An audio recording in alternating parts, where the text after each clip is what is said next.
The concept of mental health was first introduced around the 19th century, but it was not until 1952 that the American Psychiatric Association created a standard system for mental illness detection called the DSM.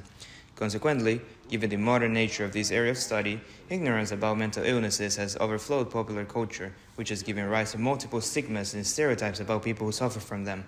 On this basis, this is a topic that has ignited multiple discussions within the medical community and society in general, which has invigorated theories to create different models to study it. One of the most important was developed by the French philosopher and historian Michel Foucault in the 1960s, which set the basis for the anti-psychiatric movement. He believed that there could not be any medical proof for the existence of mental illnesses, and that mental institutions were created by powerful bodies with the sole intention of excluding people who could not be controlled, so they could construct educated and rationalized societies.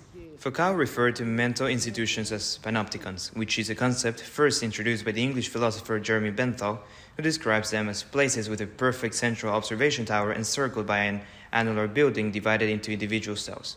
Therefore, Foucault saw mental institutions as oppressive places that could control their patients by establishing power dynamics. Since the earliest discovery of this topic, filmmakers have decided to represent it in films as it provides an excellent narrative device and is of interest to popular culture.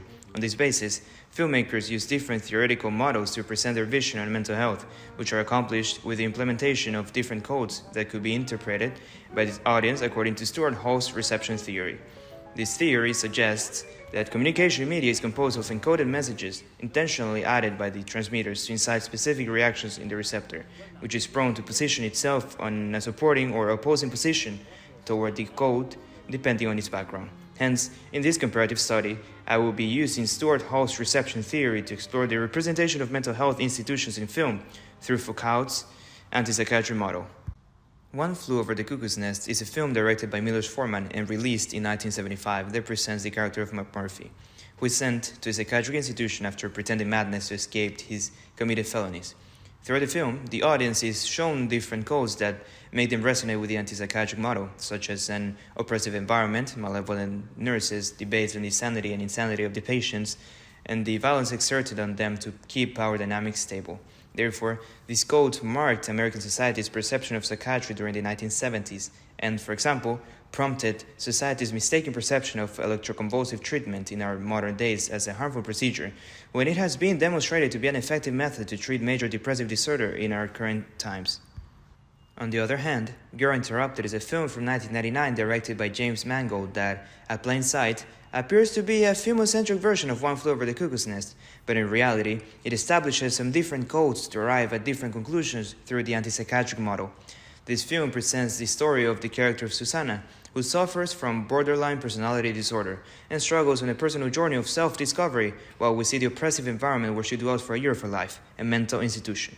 In the same way as One Flew Over the Cuckoo's Nest, Girl Interrupted's codes were also influential for audiences during the end of the 1990s, who were inspired to share their traumatic experiences in mental institutions and break stigmas about it. Both films, One Flew Over the Cuckoo's Nest and Girl Interrupted, use different techniques to critique the oppression and control within mental institutions. Firstly, they use multiple cinematographic techniques to convey a sense of confinement, isolation, and power dynamics within their respective hospital settings. In One Flew Over the Cuckoo's Nest, when McMurphy arrives at the hospital, it is immediately shown as an oppressive place where lack of freedom fills the air. To achieve this, the film uses long shots, close-ups, frame within frames, POVs, and a top-down shot, all in a short period of time to demonstrate the challenge our protagonist is facing at this moment. The long shots are useful to communicate the intimidating presence of the hospital. The close-ups on his face are used to show his emotions and determination to face this oppressive system. The frame-within-frame shots are used to denote this idea of confinement and how he's going to be locked for the rest of his life in this place. The POV shot demonstrates how the huge oppressive structure of the hospital poses a challenge for him. And the top-down shot presents how institutionalism surpasses his rebellious nature, and he will lose against them. Therefore, these codes demonstrate how oppressive mental institutions can be to make the audience feel intimidated by them and incite them to avoid them. In contrast, in Girl Interrupted, the presentation that is given to the hospital is different, since it is initially shown as a friendly place to later show its reality to the audience. when Susanna arrives at the hospital, an over-the-shoulder shot from her subjective perspective allows the audience to see the institution through the taxi's window, and in contrast to One Flew Over the Cuckoo's Nest, the mise-en-scène implies that this is a friendly place that prioritizes its patients' well-being. Moreover, instead of being received by guards like McMurphy, she is received by the sweet chief nurse Valerie. Nevertheless, as the scene moves forward, a high-angle shot is used to show both Susanna and Valerie going upstairs, showing gaze closing in the background, conveying that the protagonist has just been tricked into entering a prison. Hence, the sophisticated way in which the director presents a shift of mise-en-scène serves as a call to communicate to the audience about the deceptive nature of mental institutions and incites them not to trust them. Inside the hospital, One Flew Over the Cuckoo's Nest emphasizes power dynamics by establishing disputes between the patients and nurses. To accomplish this, they make use of both cinematography and space. For example, there are multiple occasions where McMurphy confronts authority figures like Nurse Ratched, the chief nurse, and the film intensely employs close-ups and tight framing to present the tension between these two opposing forces. Also, during these scenes, it is noticeable how McMurphy is framed in high-angle shots and Nurse Ratched in low-angle ones to reinforce the concept of power dynamics and who applies power over the other. Moreover, spaces like the nurse's station give them superiority and a place where they can effectively control the patients by subjecting them to non-consent medication. On this basis, the description of the hospital's interior fits the panopticons described by Foucault, where specially designed spaces were used to control prisoners. Consequently, these codes make the audience see nurses as powerful, demonic figures who establish control by all means, including torturing patients with inhumane treatments like ECTs and lobotomies. Inside the hospital, Girl Interrupted also portrays power dynamics between the patients and nurses, but mostly focuses on the characters' personal feelings of confinement during their stay. Similarly, as in One Flew Over the Cuckoo's Nest, nurse stations, non-consent medication, and inhumane treatments like ECT are presented to establish this oppressive environment that resembles Foucault's panopticons. Nevertheless, it is important to note that since the film focuses on the characters' feelings during confinement, it uses bars on the windows as a common symbol and similar over-the-shoulder shots of the patients looking out of them, to represent their imprisonment and desire for freedom. Moreover, the curtains in the windows symbolize a false image the institution tries to give to the patients and outsiders by hiding the bars and giving a sensation of autonomy and freedom to the patients. Consequently, these codes make the audience see mental institutions as deceptive places that hide the oppression they enforce over their patients to the rest of the world. Both One Flew Over the Cuckoo's Nest and Girl Interrupted overlap in some scenes and characters. They use different codes to arrive at different conclusions. In One Flew Over the Cuckoo's Nest, McMurphy represents an opposite force to the institution, as he constantly incites rebellion from the other patients and confronts Nurse Ratched.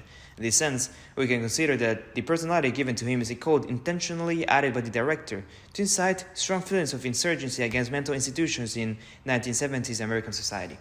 This can be seen when he takes his fellow patients to the outside world, and wide shots in open spaces are used to denote the freedom and peace obtained after escaping the oppressive institution.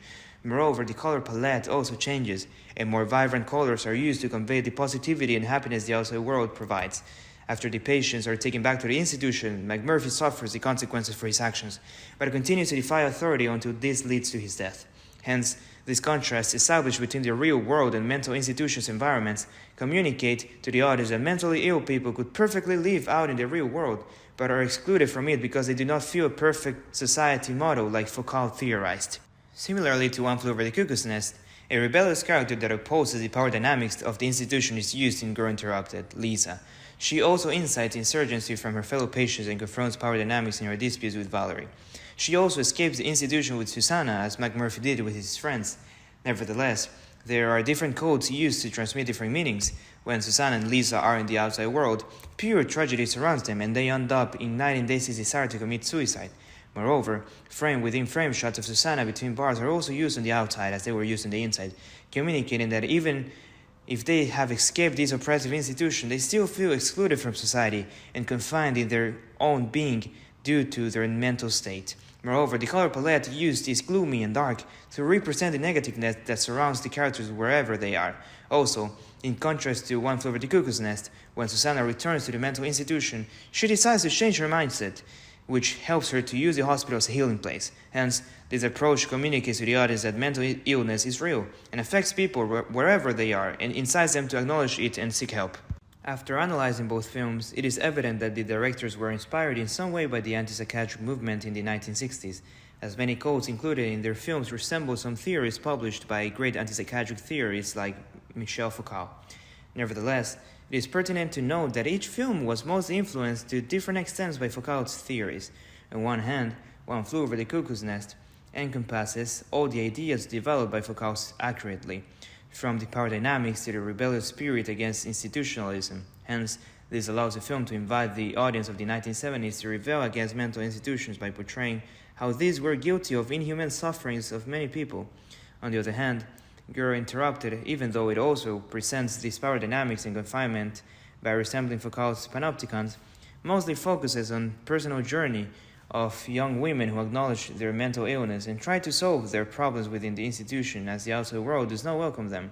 On this basis, it is pertinent to conclude that the different contexts in which both films were made largely influenced the filmmakers to tackle different social factors and reach different conclusions, since what killed McMurphy was what saved Susanna.